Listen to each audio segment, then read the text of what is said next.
Alrighty, so welcome to this first lecture slash meeting on multivariable calculus, MTH218. So what you should be able to do is should be able to see my lecture slides on the main screen. You should see a chat box on the right, and in that chat box you can type any messages you want to. So I'm happy to receive questions at any point in time. I may not answer them straight away, so what might happen is I might just wait, see what happens. Um, I might wait until I finish my example, etc. I will write some things down, etc. But we'll get to that in a second. So I guess what I want to talk about here is just overview. So what I'm going to do today is just talk a bit about how the online meetings will work in a second. I'll do the overview of the subject, and we're going to focus on curves and surfaces, which is corresponding to tutorial 1 of the study guide. So that's what I'm going to focus on, those sort of things. So this will be a little different perhaps to what other meetings will be, but more on that later. So just overview the subject. So essentially what we're going to do in this subject is going to extend calculus to functions of many variables. That's essentially what we're going to do. So things that we did for one variable is we looked at derivatives. So we're going to say, how can you do derivatives when you've got more than one variable? And the answer essentially is partial differentiation, which you've seen before, but we'll just revise it next week. But then you start doing other things. You go, well, we didn't do just derivatives. We looked at things like tangent lines, and we did things like differentials. So how do they work out when you've got functions of many variables? And you go, well, now you've got functions of many variables, you've got different directions, so we now can do directional derivatives. So we're going to look at things like tangent planes, differentials of many variables, directional derivatives. So we look at lots of those sort of things. And cropping up from that, it starts arising some what's called vector calculus, so things like the gradient function. We'll look at. And again, some of that stuff is revision from, say, Maths 102, or what you might have seen in a first year sub, but if you haven't done Maths at CSU. Just one thing. We're also going to extend calculus of integration. So we used to integrate one variable, so we're going to look at things like partial integration, something that matches partial differentiation. And so the things that really correspond nicely to that is things called double and triple integrals. So looking at those, how do the techniques we have apply to them? How do they generalize? So things like integration by substitution, how can you do that when you've got double integrals? So we'll spend quite a bit of time on that. Then the other thing we want to do is, well, another sort of thing you want to consider is vectors. So vectors are more than one variable, really. And so we're going to look how you apply calculus to functions, to vectors. So how do you differentiate vectors? We do things like the curl and the divergence. How do you integrate them? And so what we'll end up seeing is integrating over not just straight lines anymore, but integrating over curves, not integrating just over a flat piece of space, but things like surfaces, closed surfaces, and volume. So we're going to look at trying to integrate over lots of different types of objects. So that's the sort of things we're heading towards, again, much later in the subject. So that's the sense of where we're going. So let's take a step back. So before we can do all that, let's just start talking about the objects that we need for some of that stuff. So therefore, we need to have some lines, curves, surfaces to be able to integrate over later down the track. That's something we need to do, or to differentiate on, things like that. So what we're going to focus on this week, so to begin with, is just some of those geometrical objects that we need to understand this calculus. So that's where we're starting. So we're going to start with curves and surfaces, and that's what my focus is today. And I said, happy for you to interrupt whenever you need to, and ask questions. So what I'm going to do today, how online meetings are going to work is, this week's a bit different because it's just the second day of session, so you may not have done much. But in future weeks, what I would like to do is to give a short sort of lecture sort of thing towards the beginning of the time, and then towards the end, try to answer people's questions. Some of which will be people ask in advance. So someone's already asked a question in advance today, for example. And I just want to try to spend the second half of the time mostly on answering people's questions, is the plan. And so today's more of a lecture, really, just by the necessity of it all. But I will try to ask you questions where I can. It's easier and lower level subjects, because that chat box can only type certain things in. It's the real restriction. But I would love you to interrupt whenever you can. As I said, I may not respond immediately, but I will look at those things and respond. So that's sort of how online meetings will work. I will record them. Within a few minutes of the recording of the meeting finishing, I'll upload the link to the recording. You can look at it later. So that's you or anyone else for that matter. I'll also try to download an MP4 and make it another format. That takes a little more time. So maybe give me a day to perhaps do that normally, because it takes a bit of processing. Okay. Oops. So we're going to looking at today at curves and surfaces. Let's start with curves. So the simplest curves, and we want to consider curves not just in 2 dimensions. So take a step back. What is a curve? A curve is something which locally, so if you zoom in enough, looks like a bit of straight line. That's simply the answer. So if you zoom out, that can be curvy. But so that's what an idea of a curve is. Most of you know what that is. So we want to understand them both in 2 dimensions and high. So 3 dimensions, for example. The 2 and 3 is what we'll focus on mostly. But try to understand them in embedded in different sort of spaces. Now the simplest curves are just straight lines. Now you've seen those. You've seen things like the vector equation for a straight line in previous subjects. So you need to make sure on top of that. That might require some revision. For sake of time, I'll skip that today. But ask questions you need to. It's certainly important. Don't get me wrong. Someone did ask a question. I might cover that later if I've got time. The next most simplest curves are called the conics. So if you can see here, I'll zoom in a little bit more. A straight line really, the straight line really is determined, like all curves, by 2 variables primarily, so x and y. So a straight line really is a function involving x's and y's where the highest power is 1. So if you align, the next most simplest then would be allow the highest power to be 2. So things like x squared, xy, y squared, etc. Allowing all those sort of terms will give you the next most simplest stuff. And those sort of curves are called the conic sections. Now, you can go into heaps of information about conics. Let's just do the basics of it, really. So I just want to do the basics. So what it ends up happening, although this is a complicated formula, you realize there's just a few different types of conics. There are some degenerate types, and they're just points, straight lines, either intersecting or parallel, and you can even get nothing. So some are pretty boring. Degenerate conic is the nothing one, so nothing at all. The non-degenerate conics really have 3 main types: ellipses, which include circles, parabolas, and hyperbolas. So that's what I want to focus on. So I'll look at those. I'll look at the main types today. The degenerate types are. It's important to know they exist, and they're helpful for classification later. But it's the conics that we want to get a sense of. Now, the study guide mentions a bit more full generality. I'm just going to focus on the a bit simpler cases. One, that's all we need to get a sense of stuff. Anyhow, and that's what we're going to focus on. So,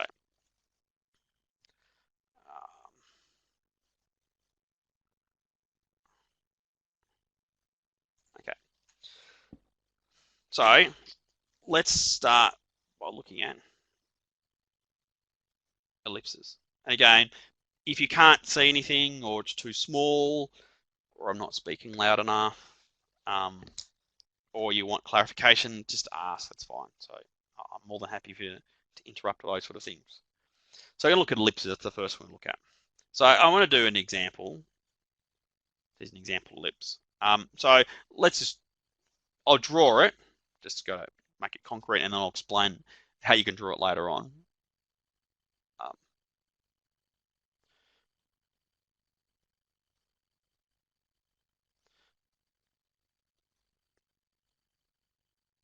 And right on the screen, no, it's not always the best. So this is an ellipse. So an ellipse is like a squash circle, essentially.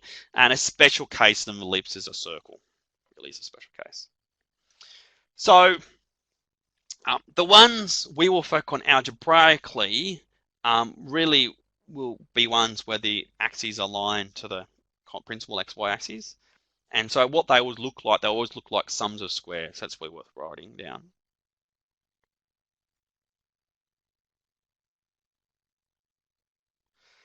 So that's really how you recognize ellipses. And I think that's a key thing of what we want to do more than anything else is to be able to recognize ellipses in the first place. So if you're an algebraic equation like this one up here, you can say, oh, that's summing two squares. So sum of things with squares, sum of squares, adding them up and gives a constant. Those sort of things would be ellipses. That's the key thing. I want to get a sense of being able to draw it. So where we're heading towards this primarily is I want to get a lot of surfaces as well as not just curves. And so I want to be able to understand, to be able to draw them. So I want to be able to, so the goal for these conics is to be able to classify them, I work at what it is, and be able to describe it a little bit, enough to make it unambiguous which one you're referring to, and be able to draw it. That's sort of some of the skills I like to be able to do. So I just want to do here. So let's give some description. So with any ellipse, or any of these conics for that matter, we have what I call a center, so to speak. So for an ellipse, that really is in the middle. And so if you've just got x squared on a constant plus y squared on a constant equals 1, that's sort of the standard form, then that's just going to be the origin. Now, more complicated forms, so in general, if you've got some square, you have to complete the square. I'll show a brief example later on for parabolas. And then you just, whenever whatever's inside the square is equal to 0, will give you the center, essentially. So I won't focus on too much for lack of time today.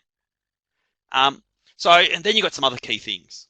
So with an ellipse, like you have some extremities. So that's the pointy parts. So they're called the vertices.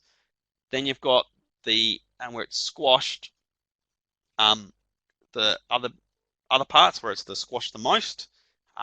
These are sometimes called co-vertices. I just call them vertices, really. So these are sort of key points. Those alone are normally enough to be able to draw it, really. Let's explain how you get them from this example. So in order to draw an ellipse quickly like this, it's good to get it in standardized form. And that is divide both things so that you get something equal to 1. So if you've got lots of other numbers around, just divide by, if it was 1044 there or whatever it might be, divide by 144 to make it into 1. And then it's often easier to see things. To get the vertices, when it's aligned to principal axes, you just set one of the variables equal to 1. So get x here, let x equal 0. So that means you're effectively disappearing that. And you really got y squared on 9 equals 1. And if you solve that, you quickly see that y is equal to plus or minus 3. And that gives 2 points. The one at the top, one at the bottom. That gives you 2 of the vertices. If you let y equal 0, rub those out, you get x squared on 25 equals 1, and you quickly see you get x equals plus or minus 5. And it gives you the other 2 vertices. So finding vertices when it's aligned at principal axes is really just subbing in x or y equals 0. And the center you get from by completing the square normally, or the origin for simple cases.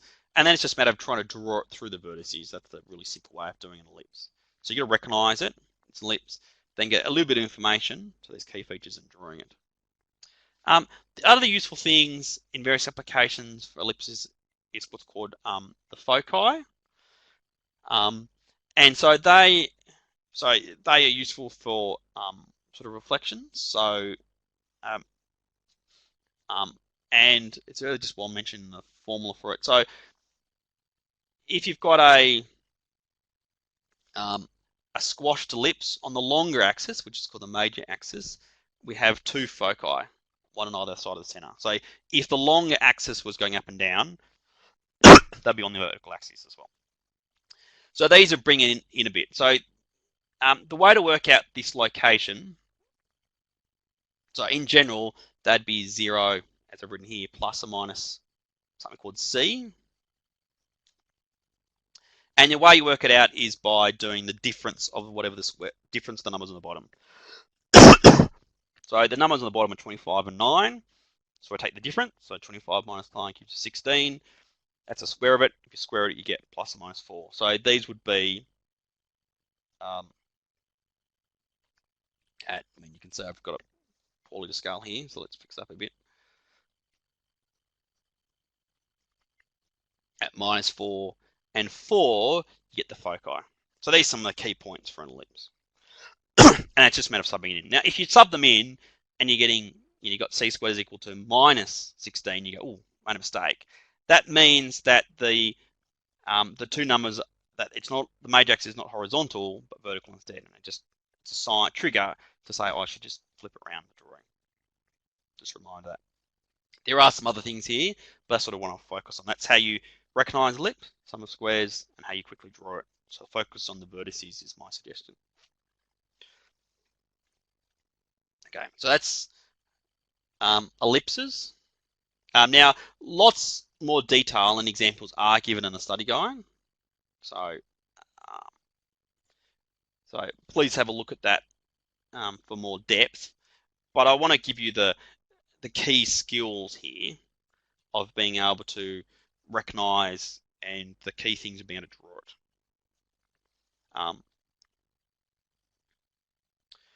So again, let's try.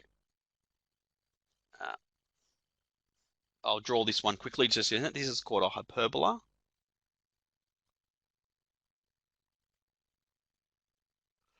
So the most common hyperbola you've seen is y equals 1 on x. Now, the classic way of writing hyperbolas is to rotate them from this, and they tend to have asymptotes, so two lines which they can't meet, and they normally form a line X pattern. They have vertices, and essentially they are lines which get really close. So I can do it better than that. Really close to the asymptotes and past the vertex.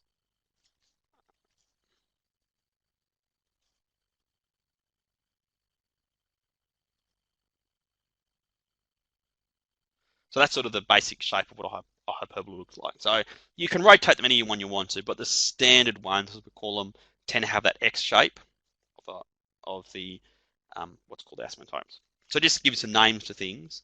So the ends here of these two parts, it's got two pieces to it, are called the vertices. So the vertices. And again, in practice, the way to find these out is a few ways. So let's just take one step back. We have the center, so that's sort of halfway between these two things. So you really need to work at the center first.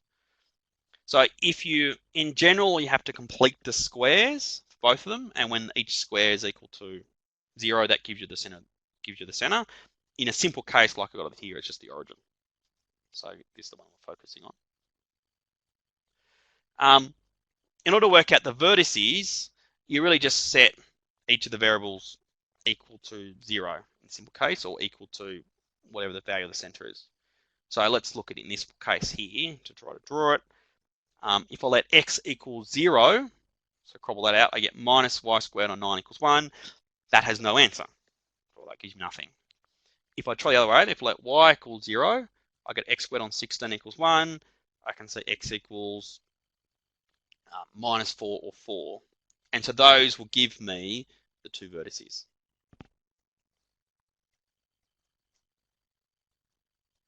So that's like the ellipse, really just subbing in it, x and y equals 0, or more general, x and y being the x and y barriers from the center, will give you those vertices. Then to work out, for a hyperbola, to work out what these cross lines, the asymptotes, which are really helpful for drawing, essentially you write the same equation down. So x squared on 16 minus y squared on 9, and make it equal to 0. So this equation is equal to 1, so it can never equal 0. So this is essentially the description of where it can't happen. If you factorize this is always a difference of two squares. So you're getting, in this case, x on 4 minus y on 3 is one factor, and the other factor is x on 4 plus y on 3, so just using difference of two squares. And you can always factorize this. So since these are two factors, if they're equal to 0, it's either one or the other. So the place when this is equal to 0 is either this equals 0 or that equals 0. So these two things here are the asymptotes. And you do the same thing in general. So if you get a more general curve, just replace it by 0. Factorize, and the two different factors will give you equations for the asymptotes. So these are two straight lines, so I can rearrange to make the straight lines. But essentially, I've got 4 for x, I've got 3 for y. So when x equals 4, y would be 3, will give me that straight line up here. And when y equals 4, x equals... So when x equals 4, y equals minus 3 will be the other straight line. It's sort of another way of thinking about it. So a way of drawing a hyperbola, work at the center, work out the vertices, and then work out these asymptotes, and from there, just try to draw it. And how I did it is, as you can see, I started it close to one asymptote, draw it so it passes through the vertex, and then close the other one. And it has two pieces to it. That's sort of how you sort of draw it. How do you recognize in the first place? So I guess that's all good if I knew it was a hyperbola, but how do I know it was a hyperbola in the first place? Well, really, I think a key way is just really seeing it as a difference of squares.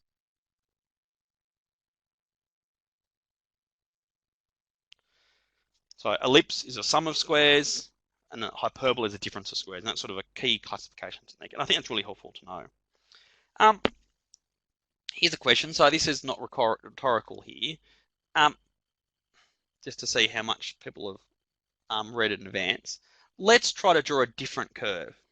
So almost the same as what we got here, but instead of making it 1, let's make it -1. So I just try to put you in your toes. What do you think this curve would look like? So try to describe how it would be different. So have a go at typing in. Some things to notice. It's still a difference of 2 squares. So it's still a difference of squares. So it's still a hyperbola. The fact you've gone from +1 to -1 will change it. So it's not the same. But it's still hyperbola. So anyone want to have a guess how it looks different?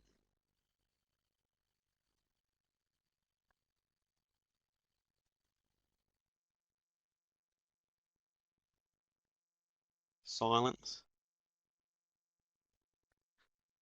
Someone having a go. Good thing to think through. I mean, you may not know the answer yet, but if you're having trouble, some people are typing, so I'll let them type in. So just give me some hints. Well, no, it's a hyperbola. We can say let's try the same things as before. Well, we'll try to work at the vertices. So letting x be 0, y equals 0, see what you get. If you let x equal 0, you see you get nothing. If you let y equal 0, if you get x equals 0, you see you get y squared of 9 equals -1. So you actually get a solution. And you can actually work out the vertices that way. The asymptotes will be exactly the same, with the same technique. And so effectively, what ends up happening is the vertices would be not on the left and right, but they'll be up and down. And as I've actually drawn the points, so plus and -3. And as someone said, the picture sort of looks like it's rotated through 90 degrees. It's not exactly the same, because you can see the vertices are plus -3 or the plus -4, because of the different number, but it is really effectively rotated. So so by changing the sign really just changes if the pieces are up or down or left and right. And really the way to do it, the same as before, you can just do it quite naively, but when you're trying to find the vertex, you realize the vertices are not on the x-axis, but on the y-axis instead. You go, oh, okay, I must rotate it around. So just do the lesson there. So just as an aside, someone asked this question. So this is shoot 1, question 1E. So some things that are important is to be able to describe all these different curves we do by different equations. So sometimes the equations, we will write them in Cartesian form, which is what this is. So Cartesian form is just in terms of x and y solely. But other times you want to describe them in terms of parameters. So a parameter, in this case t, and t being any real number. So t is any real number. So we've got x equals cosh, so that's hyperbolic cos t, y equals sine or hyperbolic sine t is an example. So this is from tutorial 1, question 1a. How do you draw that? Well, anything with terms of cosh and sine, they end up being parameterizations for a hyperbola.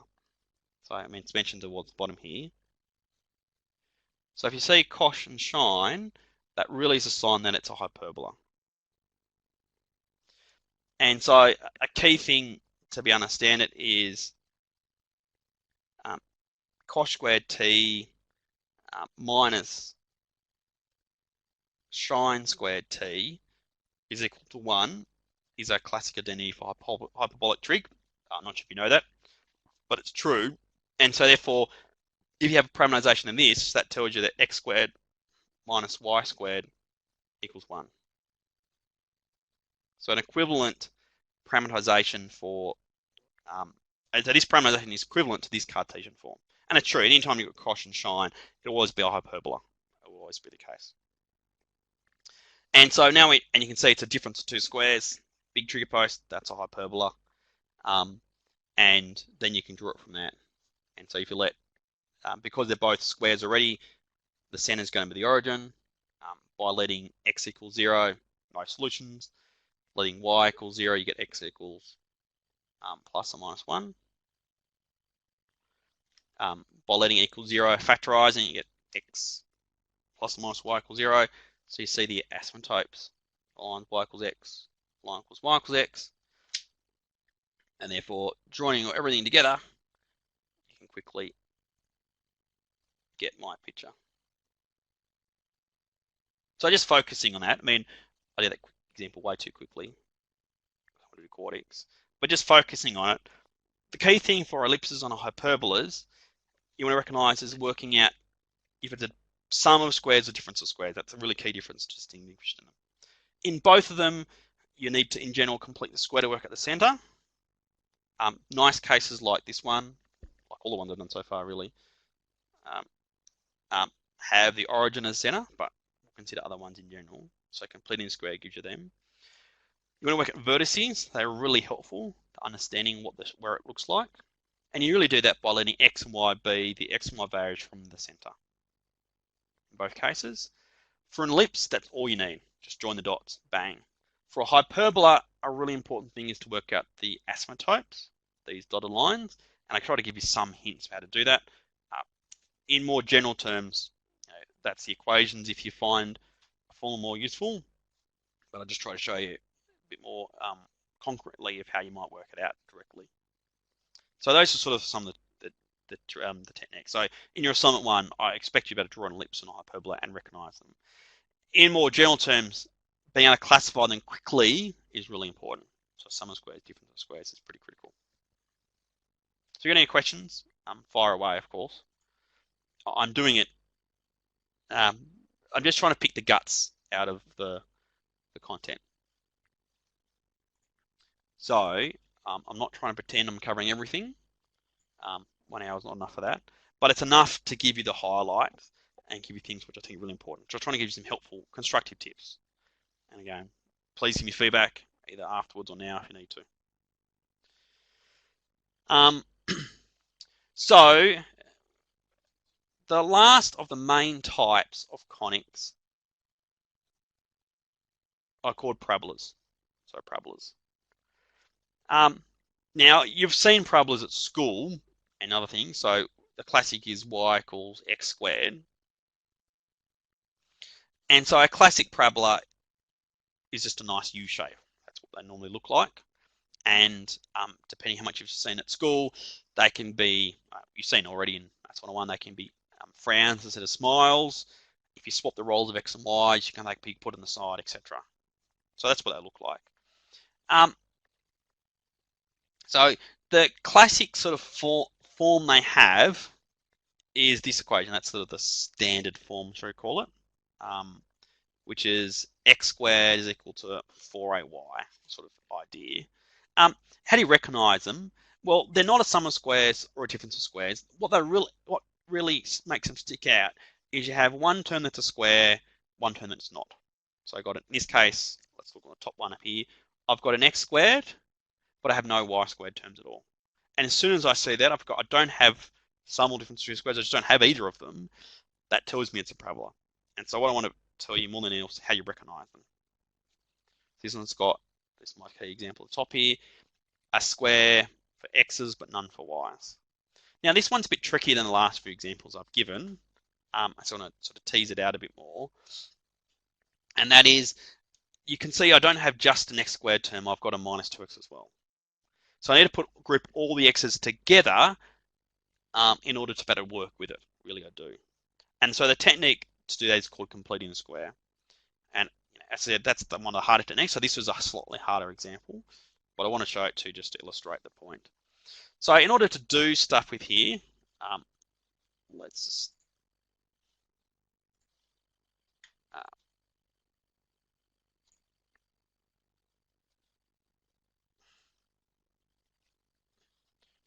try to muck around. That's sort of coming out all right. So to try to complete the square, we want to group all the x terms together.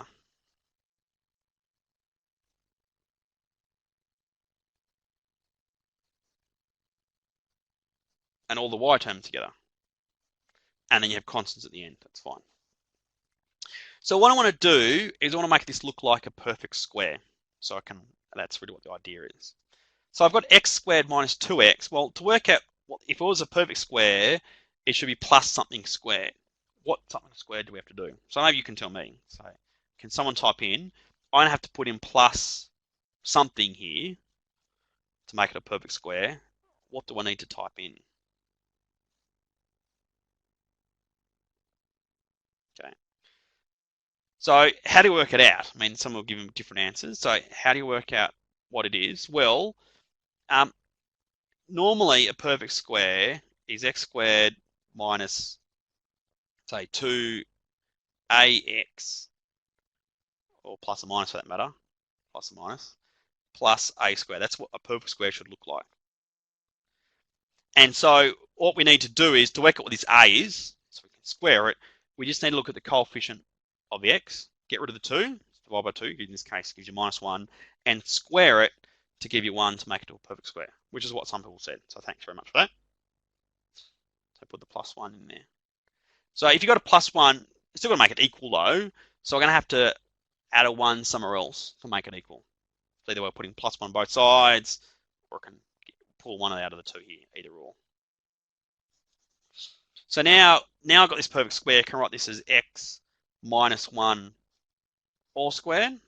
So just factorize it, plus, and y plus 2 equals 1, for example. Now it's good just to put it all on one side. Let's put all the y's on one side. So I've got y, if I bring the 1 over here, I've got a y plus 1. Let's get the constants for the y is easiest, and dump all the x on the other side. So you get minus x minus 1 all squared. So this here is the standardized form. So if you ever ask for a standardized form for any conic, it really just means completing the square.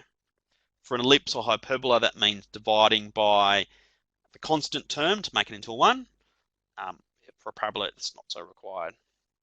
So just dividing by the coefficient of the y for a parabola will be fine. And that's just easier to work with. So that's the idea of completing the square. So let's just go back to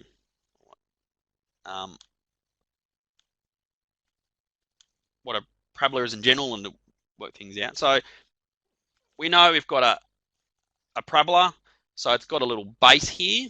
So this base here is like the center, so it's going to be the same sort of idea of a center. So it's going to be, let's give it a proper name though, it's a vertex. But it's really the hinge point of it all. And you just need to know how it curves away from it.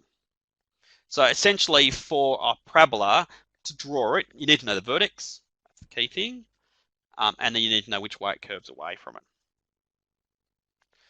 So to work out the vertex in general, you complete the square like we've done here, and basically let each part equal 0. So you got the y plus 1, let that equal 0.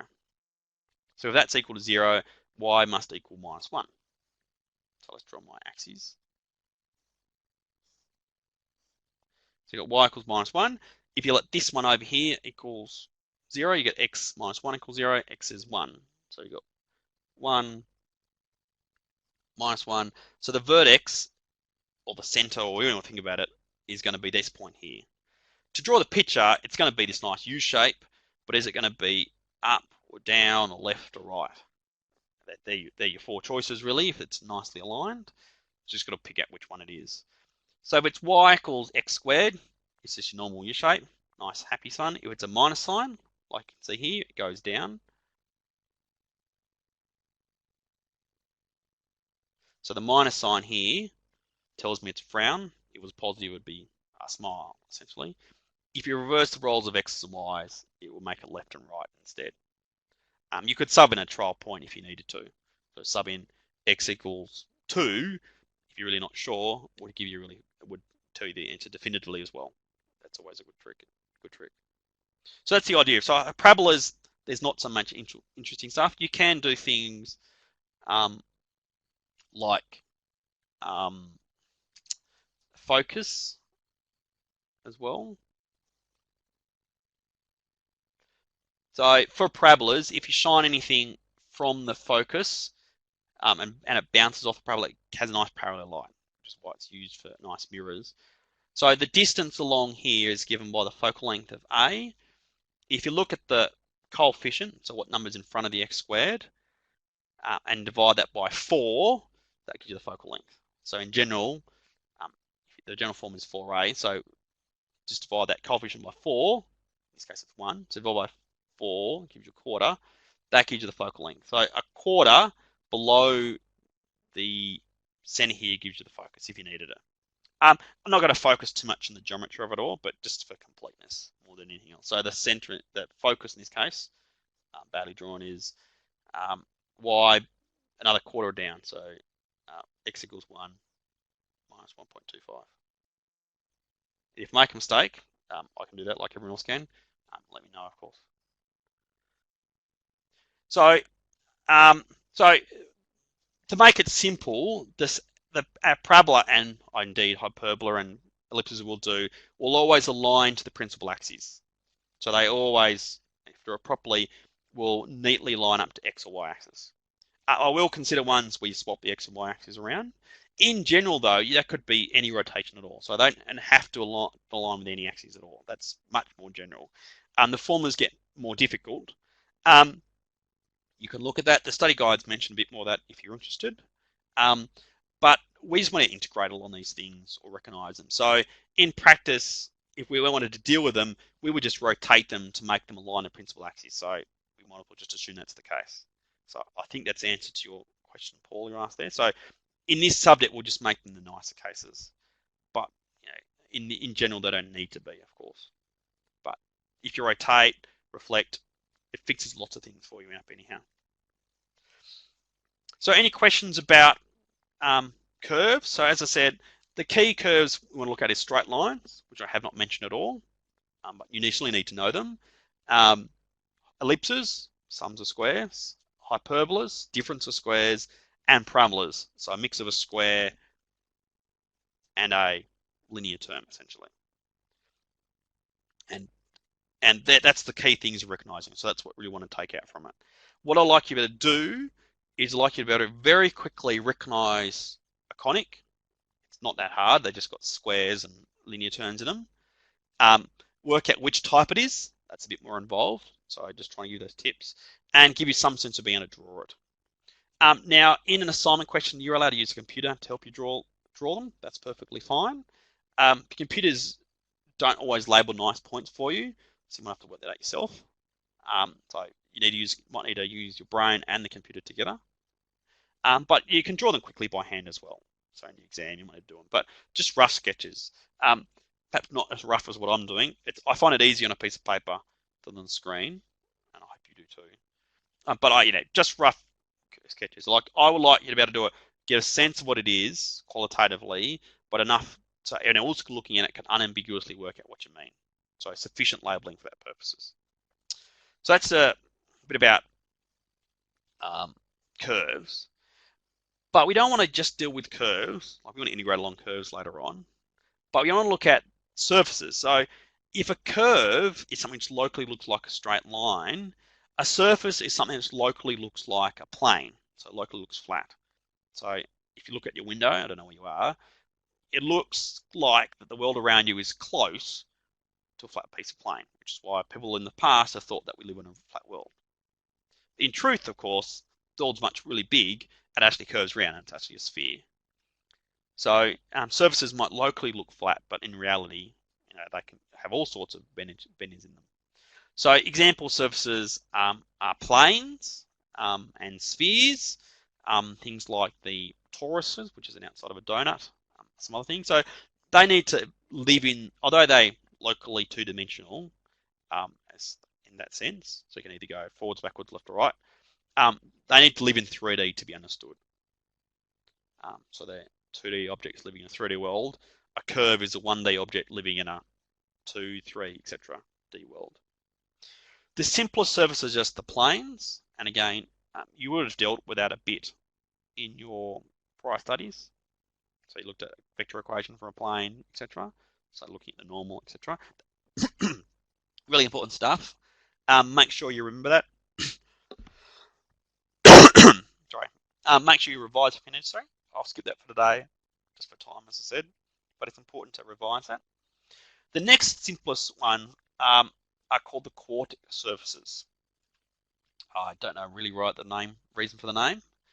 I just want to do just a teaser introduction for it, really. Now, if you've got any questions, fire away, of course. Someone asking, that's good. So what quartics? So basically, quartics are a bit like conics, as in they just basically term. So a plane will just have an x, y, z linear terms only. A conic has an x, y, z, but will square terms or x, y, or x, z terms as well in general. So this is the full generality. Now that includes spheres, includes squash spheres, which is ellipsoids, and includes cylinders as well, as special cases. There are even degenerate cases. So if you start making it degenerate, like letting some of these top ones be 0, you can get things like planes and straight lines and points and nothing. So you get degenerate ones. So you get lots of ones. In this subject, we want to keep it simple. So I'm not going to do it full generality. I'm just going to focus ones which align to the principal axis. So align to X, Y, Z axis. So in order to be able to identify them, so I'm going to do one example here. This is my example. We'll do in a second. What we want to do is we want to classify them. So I see this equation algebraically. I want to get a sense. Oh, I know that's done. I can give a name for it. It's a certain name. I would like to be able to sketch it roughly. I mean, they get hard to do, as you can appreciate, being they're 3D, seeing 3D. And so a key technique is going to be looking at traces. So I would like to explain a bit about that. Now, the one we take traces of these things in a second, what you'll end up getting is pulling out the different conic sections. That's what will end up happening. And therefore, you need to know all the conics for that purposes. Now, a good question. Which is the most practical application? They're all useful. I've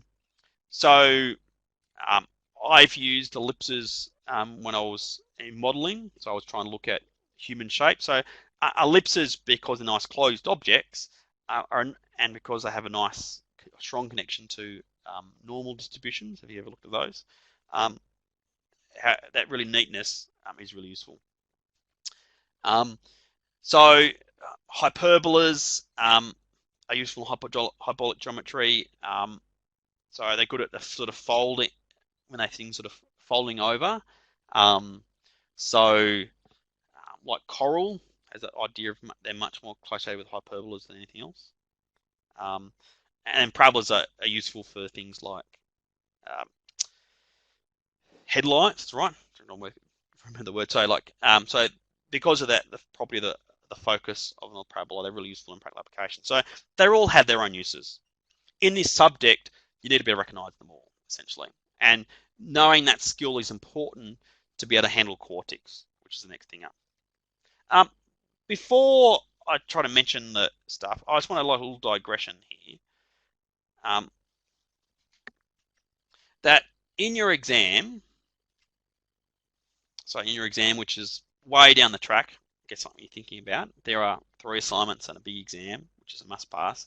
In your exam, you're allowed a double-sided formula sheet, which you can write anything you want to at all. This is an example one. If you can read it from where you are, you're doing fantastic.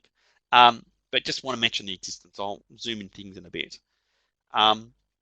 So this is an example formula sheet. You can write your own. I suspect what most people do in practice is they print this out and cut it up and add things, etc. themselves. That's perfectly fine.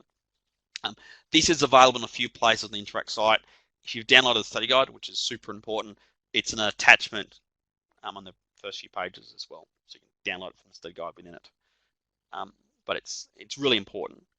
On the second page here, which is why I'm pulling it out now, it mentions all these different sort of curves. So ellipse, parabola, hyperbola, if you can read those.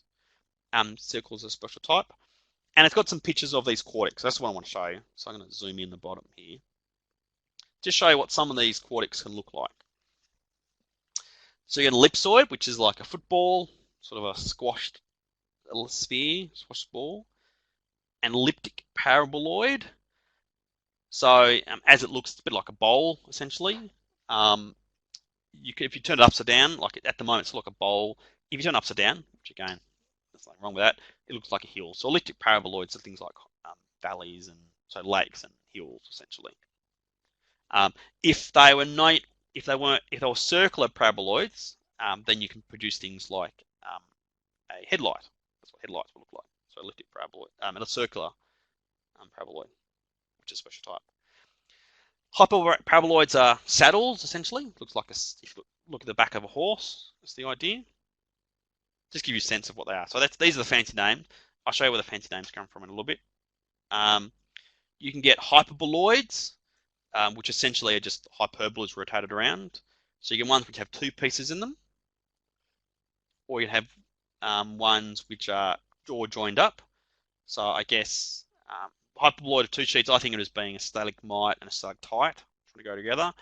If you let them grow together enough, you get a hyperboloid of 1 sheet. Otherwise, they're similar. The in-between case, the very special case, is what's called a double cone, which is this one here. That's the in-between case. So these are examples of the non-degenerate. So these are the list of all the non-degenerate quartics. So the question is, given an equation, how do you work out which one of those it is? That's really what it comes down to. And from that, how can you draw it? Well, the answer is if you can work out which type it is, which is the hard part, then drawing is, well, they're going to look, once you know what type it is, you know roughly what the picture is. If you know it's an ellipsoid, you go, well, I know it's got to look like a football, so I can sort of know what a football shape is. So you need to know what it is to be able to draw it, even if it's only roughly. Like elliptic paraboloid, if you know what it is, you go, well, if I know what the bottom of this elliptic paraboloid is, then I probably can do an okay job of trying to draw a hill or a lake around it. But you need to classify it first. That really is the key thing to it all. So having these example pictures is really helpful for you to draw it yourself. And in truth, that's how I draw it. Once I know the type, I just draw the picture as it is, and then I fit the axes and the points accordingly around it to make it actually make sense. Which I might do in a second. So that's really overview. So let's just sort of see how to classify one. Just focus on one for the moment.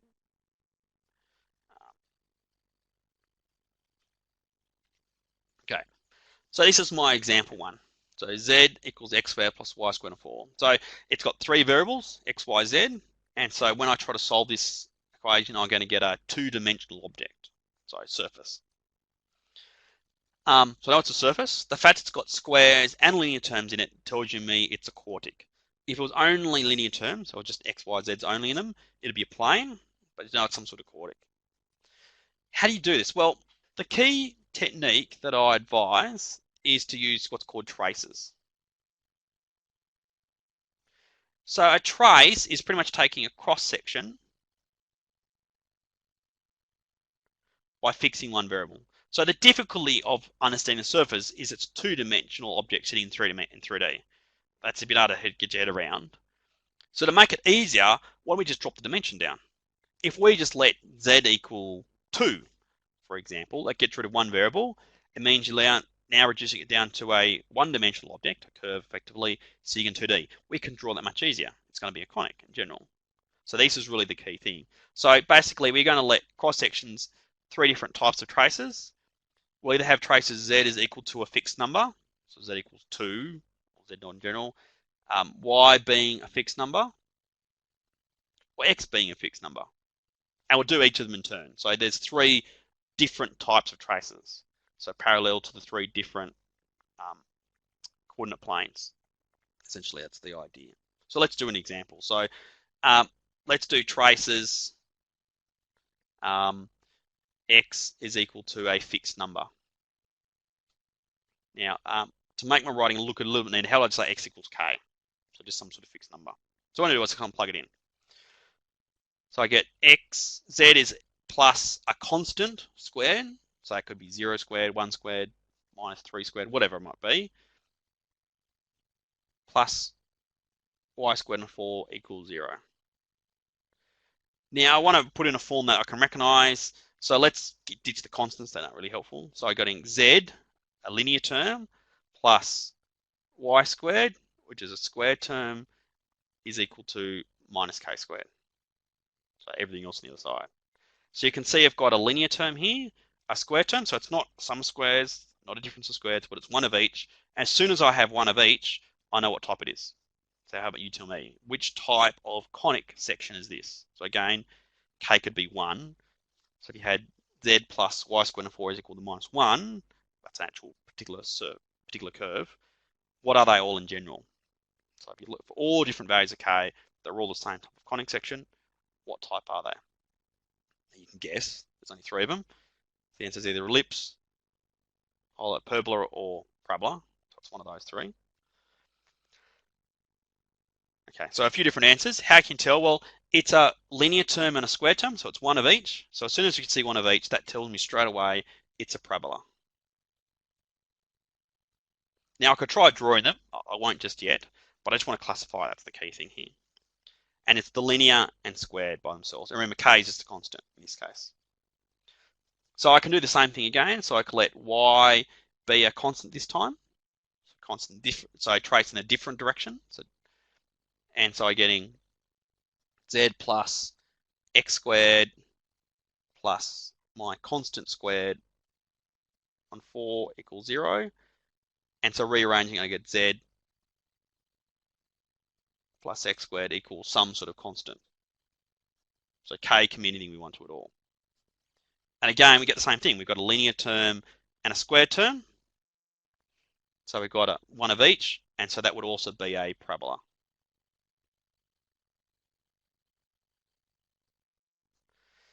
Now, when you have traces in two different directions, which are the same, like in this case, parabola, parabola, that gives you the main name for the surface. So as soon as you get two parabolas in two different directions, it's going to be called a paraboloid.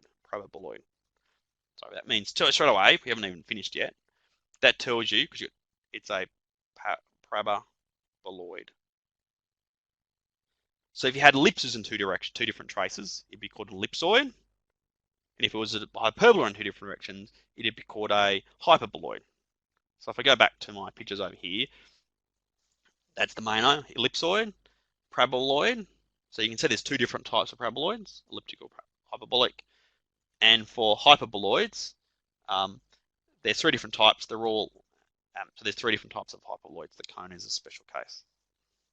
But knowing what the traces are in two different, as soon as you get two traces the same, it really narrows it down quite strongly what it's going to be. So we know it's a paraboloid. The problem with paraboloids is there's 2 different types. You use the trace in the other direction to work out which one it is. So what I would normally do is work out traces all 3 directions first, but just filling them in as we're going through. So the last one is letting z is equal to k. So I was getting a constant this time, plus x squared plus y squared on 4 equals 0. Again, let's dump the constants. And so we're getting x squared plus y squared on 4 is equal to minus k. So we have to try to classify that. Again, your guess. Is it ellipse, hyperbola, or parabola? So what am I thinking of how to classify it? Is it a sum of squares, difference of squares, or one of each? A linear and a squared term. So they're the sort of options. So it's a few people have guessed. It's a sum of squares. So sums of squares. So that tells you it's an ellipse. So as I said, the main way of working out the names from it, once you work out the traces, if traces in two directions are the same, that gives you the main name, of in this case, paraboloid. The trace in the other direction gives you the minor name. So that tells me now it's an elliptic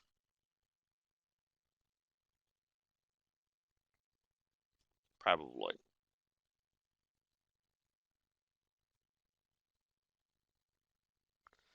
And that's how you do it. So in general, so you've got any other ones at all, and this always works. You take traces, so I just let each of the variables in turn be a constant, classify what type of conic you get, whether it be a parabola, ellipse, or hyperbola.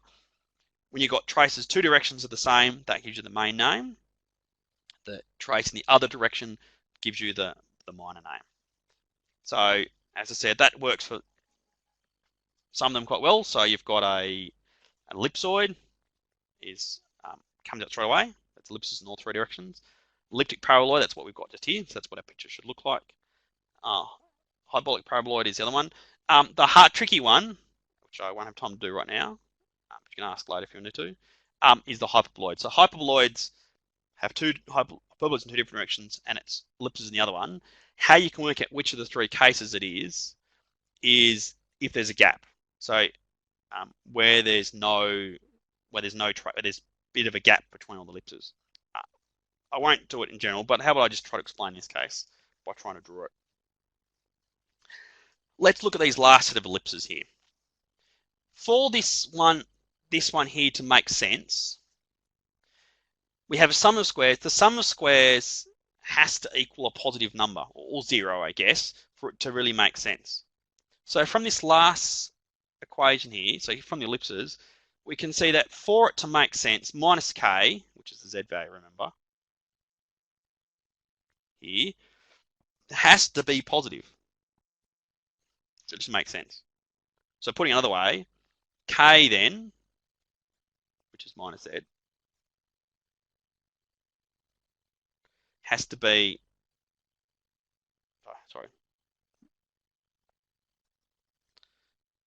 k is z. So minus k equals minus z, that's positive, positive. So therefore k, which is equal to z, must be negative. Now, well, almost, I should be more precise. If k was 0, then you get a degenerate case, so you just get a single point. So we're allowed to have the equals. So by looking at the ellipses in lots of these cases, and it's true here too, you can see that ellipses only work sometimes.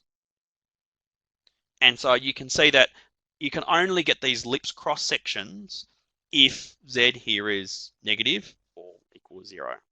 And that shows you how it's restricted. And so that sort of trick is how you can work out the difference between the different hyperboloids. And there are example videos if you need to for that. But I should finish up in 1 minute, so give you guys a chance to go to whatever you need to do. So in this case here, I want to try to draw it super quickly. I'm going to focus on the traces for fixed z. So I'll draw my axes. So x, y, z, that's my sort of principal axes. I'm going to focus on these different ellipses. I'm just draw a bunch of ellipses down. So if k here was, I know k has to be negative, so k equals 0 is one of the options. So if k is 0, that's z equals 0, that's going to be in the xy plane. That gives me x squared plus y squared equals 0. And the only way that can possibly work is if x and y is 0. So we've got, that's the boring case. It's just a single point. And we'll find out that's going to be the vertex for my little shape here. If I let k be some other negative number, so if I let it to be, say, k is equal to, say, -1, and get x squared plus y squared 4 equals 1. It's going to give me ellipse. I can then rearrange it to draw my ellipse shape, and it's going to be an ellipse. I'm not trying to draw it to scale here really at all. So it's going to be some ellipse down the bottom here. I'm not drawing it very accurately because I'm breaking time, but that's the basic idea. You can be more precise if you wanted to. If you let's say k equals another number, say minus 4 or minus 2, whatever it might be, then you get another ellipse, divide by the 2 to make it more standard, and then work it out. And you get another ellipse, but in this case it's a bit bigger. You keep going down. And these are all the different traces. So these are the different cross sections for fixing different z values. And there's another name for this if you want to see it later. They're called level curves. And therefore it's just the surface is just a collection of all these shapes. So just draw the outside shape. So what I have here, we have some sort of mountain shape. I mean, where the top of the mountain is right at the origin here. So you want to draw a picture. It looks very much like this one here, except it's upside down. If you want to see a better picture than what I can draw roughly. You can see they're hard to draw, and so therefore I mark them generously. I am concerned that you can mark things clearly. So really importantly, I want you to say the origin here is the vertex. That's pretty critical. And I want you to label the axes well enough to show that the fact that it's going down for negative z. They're some of the key things that I would like you to see if you had to draw it yourself. Okay.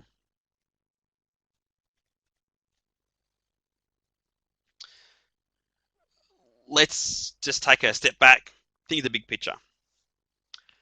Quartics are certainly a bit more advanced than what we've done. Let's not kid ourselves, right? So let's try to think through. So quartics are when you've got quadratic terms cropping up.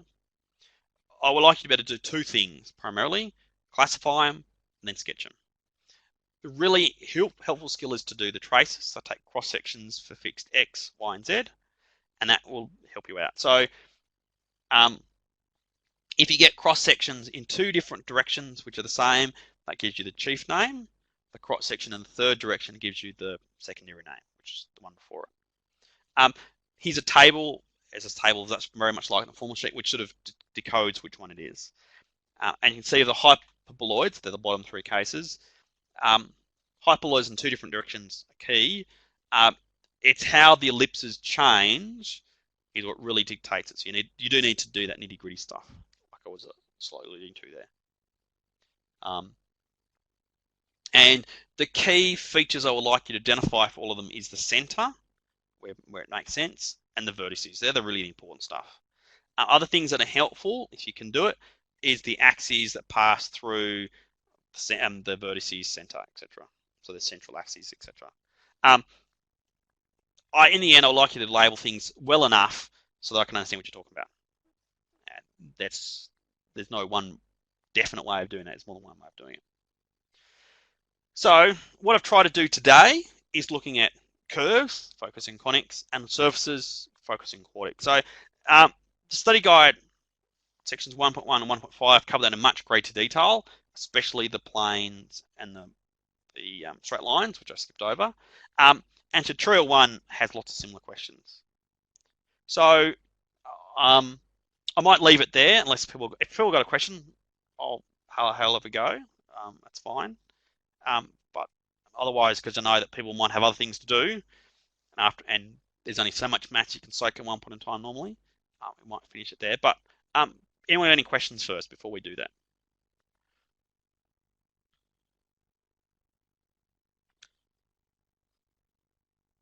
Okay, none that I can see. So if people are typing, you normally can get a little message to say people are typing. So not yet. That's okay. So lot to take in. That's a lot of content in one go. I'll just try to do just the guts of it, and they're certainly the things to more focus on.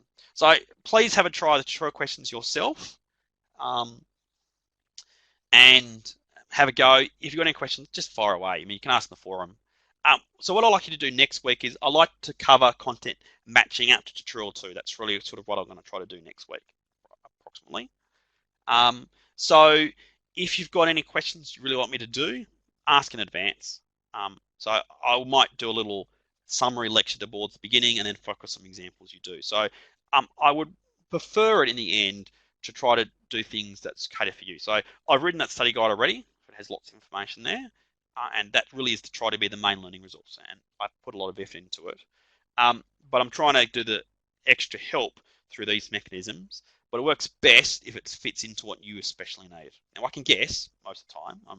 I've done this subject enough that I can guess, but um, I still find it helpful to match exactly what you need. So if I ask questions, and if you're watching the recording, that includes you. You can ask questions in advance, even if you can't attend live. So thank you everyone for attending. I know that it might be a bit of a effort to get to this class day, so thank you for your effort. And thanks for a few people who've answered questions. It's good to get out there and give it a go.